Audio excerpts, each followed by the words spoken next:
नमस्कार दोस्तों, आपके अपने चैनल हमारे संस्कार में आपका बहुत बहुत स्वागत है। आज हम आपके लिए श्रावण मास में पड़ने वाली पुत्रदा एकादशी के बारे में जानकारी लेकर आए हैं। लेकिन उससे पहले अगर आप हमारे चैनल पर नए हैं और अभी तक आपने चैनल को सब्सक्राइब नहीं किया है तो प्लीज़ आप सभी से निवेदन है कि हमारे चैनल को सब्सक्राइब करें, वीडियो को लाइक करें, ज़्यादा से ज़्यादा शेयर करें ताकि यह जानकारी और लोगों तक भी पहुंच सके। बेल आइकन को दबाना ना भूलें ताकि हमारी आगे आने वाली सभी वीडियो की जानकारी आपको नोटिफिकेशन के ज़रिए मिल सके। तो चलिए शुरू करते हैं।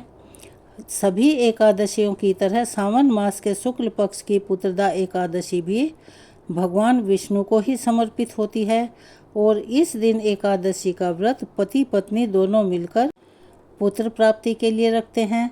पुत्रदा शब्द का अर्थ होता है पुत्रों को देने वाली, इसीलिए ऐसा माना जाता है कि सावन महीने में पुत्रदा एकादशी का व्रत रखने से पुत्र रत्न की प्राप्ति होती है, निसंतानों को संतान सुख मिलता है। इस दिन निर्जल निराहार या फिर फलाहार ग्रहण करके व्रत रखा जाता है। जो लोग पुत्र प्राप्ति की इच्छा से रखते हों तो उन दोनों दंपति को मिलकर यानी कि पति पत्नी को मिलकर इस व्रत को धारण करना चाहिए, अर्थात इसका संकल्प लेना चाहिए। इस व्रत में अनाज, दालें, चावल, प्याज, लहसुन और मांसाहारी भोजन को नहीं खाना चाहिए। इसको सख्ती से वर्जित किया गया है। एकादशी व्रत की शुरुआत दशमी तिथि से ही हो जाती है, जैसा कि सभी एकादशियों में होता है, और व्रत रखने वाले को दशमी तिथि को दोपहर तक केवल सात्विक भोजन ही करना चाहिए। दशमी तिथि को सूर्यास्त के बाद अन्न ग्रहण नहीं करना चाहिए। एकादशी को सूर्योदय से लेकर द्वादशी तिथि के सुबह तक व्रत के नियमों का पालन करना होता है। पूजा करने के बाद सम्मानित ब्राह्मण को भोजन कराने के बाद ही निर्धारित पारण मुहूर्त में व्रत का पारण किया जाता है, यानी कि उपवास खोला जाता है। संतान प्राप्ति की कामना के लिए या फिर संतान से जुड़ी समस्याओं के निवारण के लिए आज के दिन विशेष रूप से भगवान श्री कृष्ण के बाल गोपाल रूप की पूजा करके बाल गोपाल मंत्र का जाप भी अवश्य ही करना चाहिए, जो कि इस प्रकार है। देवकी सुत गोविंद वासुदेव जगत पतिये देहि मे तनय कृष्णम त्वामहम शरणम गतः। मंत्र का जाप आप यथासंभव कर सकते हैं और उसके बाद अंत में लड्डू गोपाल जी को माखन मिश्री का भोग लगाना ना भूलें। भोग लगाते समय इस बात का भी विशेष ध्यान रखें कि भोग में तुलसी पत्र अवश्य ही होने चाहिए, अन्यथा भगवान उस भोग को स्वीकार नहीं करते हैं। और नियमों के अनुसार एकादशी के दिन तुलसी के पत्र तोड़े भी नहीं जाते। इसीलिए इस चीज़ का विशेष ध्यान रखें कि दशमी तिथि को स्नान आदि से निवृत्त होकर के बाद में तुलसी के पत्र जरूर तोड़कर रख लें और तुलसी पत्र तोड़ते समय अपने मन में इन मंत्रों का जाप करें। ओम सुभद्राय नमः, ओम सुप्रभाय नमः। सुप्रभा और सुभद्रा तुलसी माता के ही नाम हैं। इसके अलावा आप ओम श्री तुलसी नमः मंत्र का जाप भी कर सकते हैं। तुलसी पत्र तोड़ने से पहले हमेशा जूते चप्पल उतारकर तुलसी माता को प्रणाम करने के बाद तुलसी के पत्ते तोड़ने चाहिए।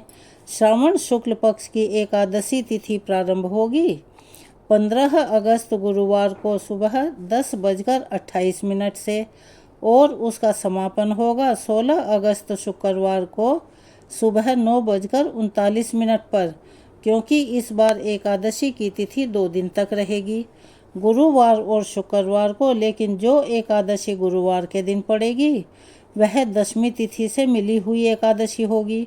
और शास्त्रों में ऐसा वर्णित है कि जब दशमी तिथि मिली हुई एकादशी हो तो उस तिथि को छोड़कर अगले दिन जिसमें द्वादशी तिथि भी हो उस दिन उपवास रखना सभी के लिए शुभ माना जाता है, चाहे गृहस्थ जन हो या वैष्णव जन हो। इसीलिए इस बार 16 अगस्त शुक्रवार के दिन ही पुत्रदा एकादशी का व्रत रखा जाएगा। एक दिन पहले दशमी तिथि के नियमों का पालन किया जाएगा और अगले दिन यानी शनिवार के दिन व्रत का पालन किया जाएगा। चलिए अब बताते हैं शुक्रवार के दिन रहने वाले शुभ मुहूर्तों के बारे में। शुक्रवार के दिन सूर्योदय होगा सुबह 6:07 पर और सूर्यास्त होगा शाम को 6:54 पर। ब्रह्म मुहूर्त सुबह 4:31 से 5:19 तक रहेगा। अमृत काल सुबह 6:27 से 8:02 तक रहेगा। सुबह की पूजा आप ब्रह्म मुहूर्त से लेकर अमृत काल तक कर सकते हैं, क्योंकि इन मुहूर्तों को अति शुभ माना जाता है। अभिजीत मुहूर्त दोपहर 12:05 से 12:56 तक रहेगा और राहु काल सुबह 10:30 से दोपहर 12 बजे तक रहेगा।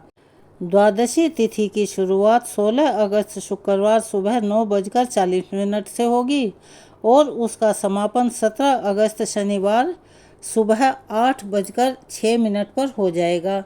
17 अगस्त शनिवार को सूर्योदय होगा सुबह 6:08 पर और सूर्यास्त होगा 6:53 पर। ब्रह्म मुहूर्त सुबह 4:31 से 5:19 तक रहेगा। अमृत काल का समय सुबह 7:11 से 8:44 तक रहेगा। राहु काल सुबह 9 बजे से 10:30 तक रहेगा। चलिए अब बताते हैं हरिवासर समय के बारे में। तो 16 अगस्त शुक्रवार को, यानी कि जिस दिन एकादशी का व्रत रहेगा, उस दिन दोपहर में 3 बजे तक हरिवासर का समय समाप्त होगा। जैसा कि आपको हर वीडियो में हम बताते हैं कि हरिवासर के समय भूले से भी एकादशी का उपवास नहीं खोलना चाहिए। तो अब जानते हैं पारण मुहूर्त के बारे में। 17 अगस्त शनिवार को सुबह 6:08 से 8:06 के बीच में व्रत का पारण किया जाएगा। व्रत का पारण हमेशा निर्धारित मुहूर्त में ही करना चाहिए। मुहूर्त बीतने के बाद यदि व्रत का पारण किया जाता है तो हमेशा व्रत अधूरा माना जाता है, यानी कि खंडित हो जाता है। इसीलिए व्रत के पारण के शुभ मुहूर्त का विशेष ध्यान रखें। यह थी आपके लिए आज पुत्रदा एकादशी व्रत की जानकारी। अगर आप हमारे चैनल पर नए हैं और अभी तक आपने चैनल को सब्सक्राइब नहीं किया है तो प्लीज़ आप सभी से निवेदन है कि हमारे चैनल को सब्सक्राइब करें, वीडियो को लाइक करें, ज़्यादा से ज़्यादा शेयर करें ताकि यह जानकारी और लोगों को भी मिल सके। बेल आइकन को दबाना ना भूलें ताकि हमारी आगे आने वाली हर वीडियो की जानकारी आपको नोटिफिकेशन के ज़रिए मिल जाया करे। अपना प्यार और सहयोग हमें ऐसे ही देते रहें। कमेंट्स बॉक्स में हर हर महादेव, ओम नमः शिवाय, ओम नमो भगवते वासुदेवाय नमः लिखना ना भूलें। धन्यवाद।